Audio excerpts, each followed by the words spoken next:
Hey guys, today I'm reviewing for you Dior Forever Foundation and I'll be doing a wear test with this foundation. I have already reviewed the Skin Glow foundation from Dior, so if you want to check that out, I will link it in the description box below. So let's jump into the application first and then I'll talk you through how I feel about this foundation. I have color corrected. Now I'm just going to take a pump of this. Now I've already done my skin prep, and with this foundation, as it is a bit of a matte foundation, I do prefer to do my skin prep that is a little bit hydrating, so I will use lots of hydrating products. Then I'm going to take my trusty old hourglass foundation brush and just going to smooth out this foundation. I'll start with my forehead. My little baby hairs are so annoying. I'll start with my forehead first. I don't really have a lot of dry patch today on my skin. My skin's been doing really well in terms of dry patches. Even when I did have a dry patch, it didn't really cling to it. It did smooth over it nicely. There was only very minimal clinging. Yep, it has only clung just a teeny tiny bit. It blends out fairly easily. I'm not gonna say it's the smoothest, the most effortless blend that I've seen in terms of foundations.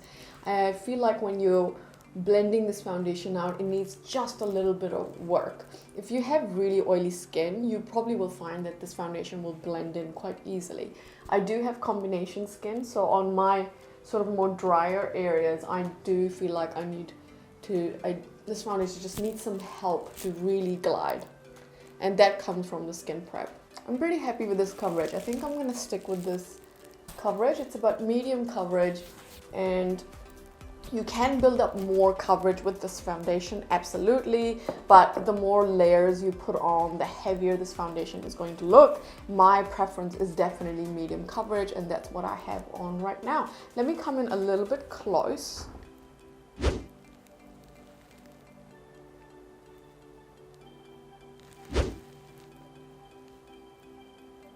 It's clung just a little bit on my chin here. Not too much, just a teeny tiny bit. I haven't exfoliated in like a long time, so I'm okay that it clings just a teeny tiny bit. And same, just a teeny tiny bit right here, but it's nothing offensive. Okay, I'm gonna go finish my makeup and then I'll be right back. Hey guys, this is the final look. So I have changed my top because the green top and the green eye was clashing a little bit, just because they're different tones of green, and so I think this eye just looks stunning paired with just a plain black top. And I've paired that just with a neutral lip color, Oshi's single lip liner for Patrick Ta and Board Meeting from Huda Beauty. I will put in my makeup details in the description box below. So how do you guys think this foundation looks? I think this foundation looks really, really good. What I like about this foundation is that it's not too matte. It is matte if you want it to be, but it's not too matte. And if you really prep your skin well, if you apply lots of hydrating products underneath, it's not going to look super matte on you. It's actually going to give you more of a natural skin finish, so you can manipulate the finish of this foundation, which is fantastic. I don't really recommend this for dry skin tones. If you have very dry skin, I think skip this foundation, don't buy it. Instead, go for the Skin Glow foundation from Dior. I think that will be beautiful on dry skin. Now I'm just gonna come a little bit forward so you can see what this foundation looks like up close.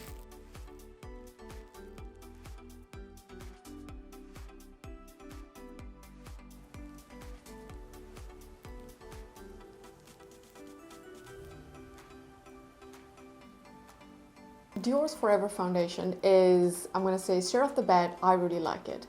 I have combo skin, so I tend to get a dry patch right in the middle of my forehead. I also get really greasy in my forehead and on my cheeks right here, but that's about it. The rest of my face is more or less normal. Sometimes I will get a little bit dry just around my mouth if I haven't moisturized properly. On my combination skin, I do really like this foundation. So in my greasy areas, what I love about this foundation is that it will keep me matte for longer. So in comparison, the Skin Glow foundation, I will become greasy a lot quicker, and I will need to blot or apply powder to my oily areas. Because this is a matte foundation, it does a pretty good job with controlling that oil. So for example, during a work day, if I'm wearing this, I don't really have to think about going to the bathroom and checking to see if I have oil spots and then blotting.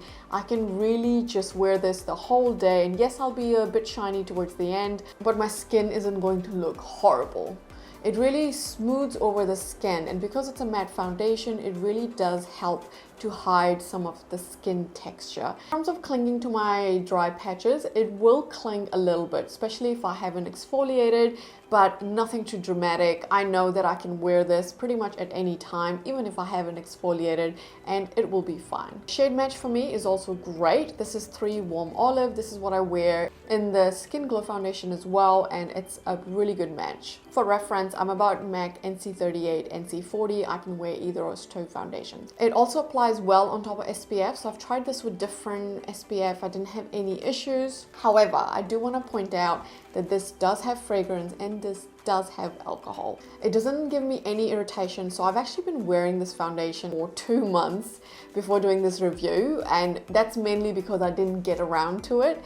But in this entire time, it has never broken me out at all, not a pimple, and it hasn't given me any irritation. So I know that this is a foundation that I can reach for on a daily basis. So even though I don't have any skin issues with this foundation, I don't like the fact that it does have a lot of fragrance, and it also has that alcohol in the 4th or 5th place. It's the 4th ingredient on here. So the good thing is at least it's not denatured alcohol, which is a lot more damaging to the skin than standard alcohol. So at least that's a plus. It also lasts really well throughout the day. So you'll see in the wear test what this looks like at the end of the day. I did prep my skin today with a lot of hydrating ingredients, so I'm expecting for there to be shine throughout the day. So just bear that in mind when you see that. If you don't apply a lot of hydrating products underneath, you'll be fine. It's not gonna go greasy on you very quickly, which is good. Hey guys, so it's been 9 hours and I haven't blotted at all. So this is how shiny I look after 9 hours and 0 blotting, no powder, nothing. I think it looks pretty good. Of course, keep in mind that lights tend to enhance the shine as well, but in like real life, this doesn't look, it looks dewy, but it doesn't look horribly greasy or anything like that. Now, of course, throughout the day, you will probably blot anyway, and also keep in mind that I did use a lot of hydrating products as my skin prep for this foundation. So I'm just going to blot just my cheeks there. And I kind of like having the shine on the sides of my face, so I'm not going to blot there. I'm just going to blot in the areas where I tend to get a little bit greasy. So after 9 hours, my foundation has faded a little bit, but it hasn't broken up. So there are no areas on my face where the foundation has clung horribly or broken up or gotten greasy to the point where it just looks like it's breaking down. So nothing like that. It actually still looks really, really good. So it's settled just a little bit into my laugh line. Now I get that with every single foundation. Any foundation I wear, it will settle in my laugh line right here. I have this weird habit of smiling with one side of my face more so than the other. So I have deeper lines on this side of my face with my eyes and my laugh lines. And even the settling into my laugh line right here, it's really minimal. Some of my other foundations, for example, the Skin Glow foundation does settle more into this fine line. The Forever one doesn't settle as much. For me, it doesn't really bother me because generally throughout the day, if I see some settling, I will end up patting that line, so that's okay. And what I really like about this is that I can wear it throughout a work day and just not worry about my skin looking greasy, especially when you have some deadlines or you know you're gonna have a really busy day. It's a perfect foundation to apply because you just don't have to worry about it. Now, you did see a lot of shine on my face. Now, if I didn't prep my skin with a lot of hydrating products, so I had a hydrating toner, 1 hydrating serum, 1 hydrating essence, and then I applied a lot of my hydrating moisturizer. So that was a lot of product, a lot of skincare before I applied this foundation. Now, if I didn't do that, if I applied just a small amount or moderate amount, I didn't use so many hydrating or emollient products, this will not get as greasy on me as you saw today. This has only gotten this greasy on me because of those hydrating products, but I kind of like to wear it like that. I quite like to change this from a matte foundation to a bit of a natural finish foundation, which is what I like to do. So I've shown you today what I like to do, but of course if you want the matte look, just adjust your skincare accordingly.